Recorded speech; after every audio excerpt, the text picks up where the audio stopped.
CM योगी ने बाबरी को लेकर बड़ा बयान दिया है। सीएम योगी ने कहा कि कयामत तक बाबरी मस्जिद ढांचे का पुनर्निर्माण नहीं हो सकता। योगी ने कहा कि जिस तरह राम मंदिर का निर्माण हुआ उसी तरह यह साफ है कि बाबरी मस्जिद के ढांचे का अब कभी पुनर्निर्माण नहीं होगा। सीएम योगी ने कहा कि कयामत तक भी ये संभव नहीं है और जो लोग ऐसे सपने देख रहे हैं उनके सपने कभी पूरे नहीं होंगे।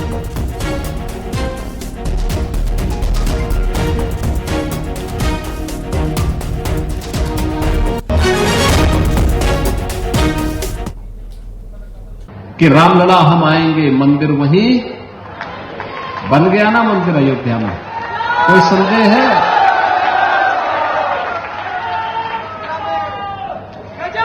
कोई संदेह है? और हम आज फिर इस बात को कह रहे हैं कि कयामत के दिन तक भी कभी कयामत का दिन तो कभी आना ही नहीं है और इसलिए बाबरी ढांचे का पुनर्निर्माण कभी होना ही नहीं है। जो कयामत के दिन आने का सपना देख रहे हैं ऐसे ही सड़ गल जाएंगे, कभी वह दिन आने वाला नहीं है। और साइबर सिक्योरिटी सेल के कार्यक्रम में गृहमंत्री अमित शाह पहुंचे। डिजिटल इंडिया की यात्रा में पहुंचे गृहमंत्री अमित शाह। तो साइबर सुरक्षा अहम है, ये शाह ने कहा है। डिजिटल इंडिया की यात्रा में बड़ा पड़ाव ये होने जा रहा है। सभी विभागों को मिलकर काम करना होगा, अमित शाह ने ये कहा।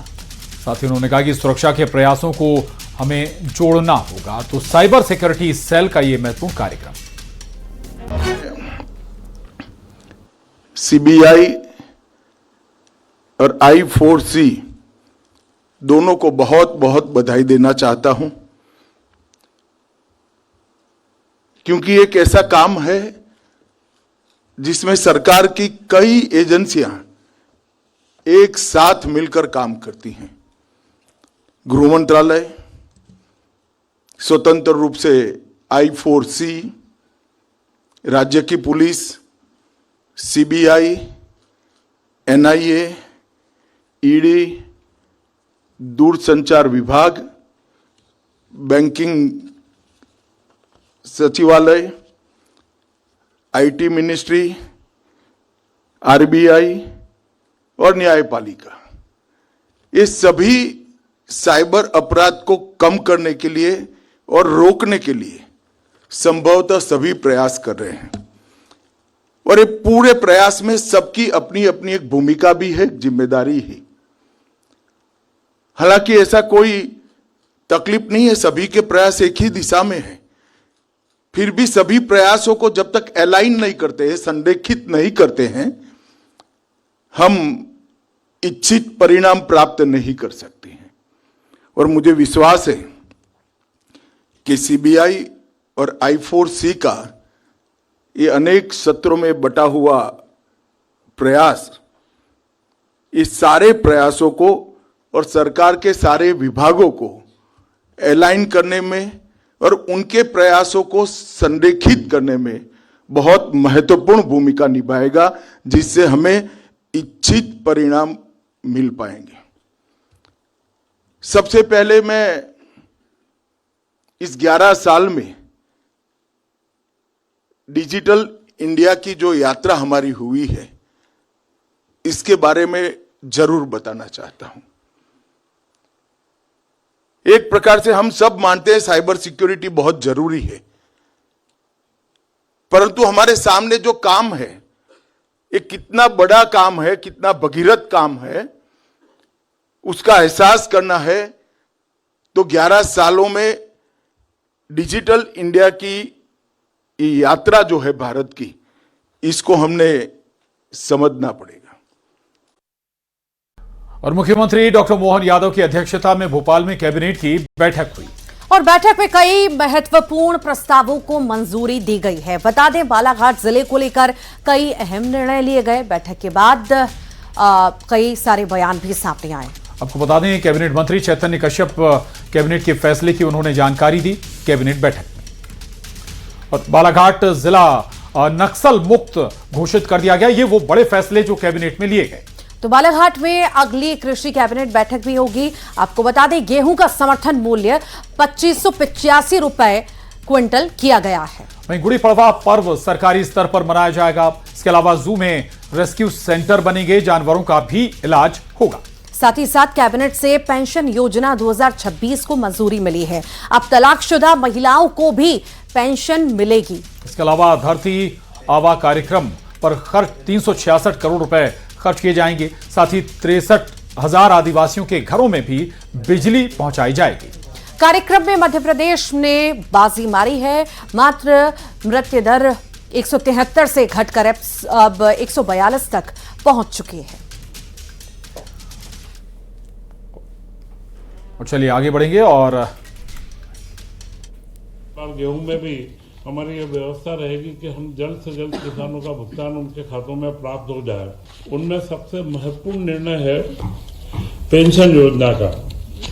राज्य के कर्मचारियों के 2005 से जो नई पेंशन योजना लागू हुई थी, उस योजना के बाद में विभिन्न सर्कुलर व अलग अलग परिपत्रों के माध्यम से अभी पेंशन का निर्धारण होता था, तो हमारे कर्मचारियों को कई चीजों में स्पष्टता नहीं रहती थी। अभी इस बार पूरा का पूरा एक नियम 2026 बना दिया गया है, जिसमें न्यू पेंशन स्कीम पूरी लागू की गई है। और इसमें महत्वपूर्ण बिंदु है पारिवारिक पेंशन। जो केंद्र सरकार द्वारा पारिवारिक पेंशन का प्रावधान जरूर था, परंतु वह बहुत कम लोगों को मिल पाती है। हमने मध्य प्रदेश सरकार ने इसमें विशेष रूप से जो प्रावधान किया है, वह प्रावधान है तलाकशुदा पुत्री। अभी तक भोपाल में बीजेपी की बड़ी बैठक हुई है, जिसमें आगामी रणनीति को लेकर चर्चा की गई है। प्रदेश अध्यक्ष हेमंत खंडेलवाल ने बीजेपी के जिला प्रभारियों के साथ बैठक की। बैठक के बाद प्रदेश अध्यक्ष हेमंत खंडेलवाल ने कहा कि जिला प्रभारियों को पावरफुल बनाया गया है। जिला प्रभारी आगामी 3 साल का रोड मैप तैयार करेंगे। बीजेपी की ओर से कमजोर बूथ और मंडलों की पहचान भी की जाएगी, ताकि 2028 के विधानसभा चुनाव से पहले उनको मजबूत किया जा सके। जिले के जो भी महत्वपूर्ण निर्णय रहेंगे, प्रदेश संगठन कोई भी निर्णय लेगा, कोई भी नियुक्ति है, तो उसमें जिला प्रभारी की महत्वपूर्ण भूमिका होगी। उसके माध्यम से जो भी बात आएगी उस पर संज्ञान लेंगे और जिला प्रभारी के माध्यम से ही हमारे संभाग प्रभारी संयोजन का काम करेंगे। और जिले में चाहे नियुक्ति हो, चाहे निर्णय हो, चाहे वहाँ पे किसी भी बात की हमको जानकारी लेना हो, तो हमारा जिला प्रभारी एक महत्वपूर्ण इकाई रहेगा। ऐसी बहुत बहुत स्वागत है आपका। 5 की आंच आप देख रहे हैं। मैं हूं आपके साथ ऋतु ज्ञानवानी और 5 की आंच में मैं हूं आपके साथ प्रशांत कटारे। और आज सबसे पहले बात मौत की भगदड़ की करेंगे। मंदिर में प्राण प्रतिष्ठा का कार्यक्रम था, लेकिन भगदड़ ने पूरा माहौल ही बदल दिया। आखिर कैसे मंदिर में मची भगदड़, बताएंगे आपको। और बात होगी किन्नरों में हुए विवाद की, जिसमें धर्मांतरण के आरोपों पर एक नया फसाद खड़ा हो गया। क्या सच में हिंदू किन्नरों का धर्मांतरण हो रहा है, ये भी बताएंगे। एमपी में कुछ दिन पहले 90 डिग्री वाला पुल जो है सामने आया था। अब एक और अजूबा मिला है, जहां ऊपर बिजली की लाइन के लिए हाई टेंशन टावर लगा दिया गया और नीचे से सड़क निकल रही है। मतलब हादसों की दावत है। तस्वीर भी दिखाएंगे। और बात होगी बाबा बागेश्वर की, जो दुकान पर मिठाई बेचते नजर आए। क्या अब बाबा कथा के साथ दुकान भी चलाएंगे, इस पर भी होगी बात। और साथ ही साथ बात होगी वायरल ठाकुर गर्ल की। पहले दबंगई दिखाई और अब सफाई आई। सफाई में ठाकुर गर्ल ने क्या बोला, बताएंगे आप।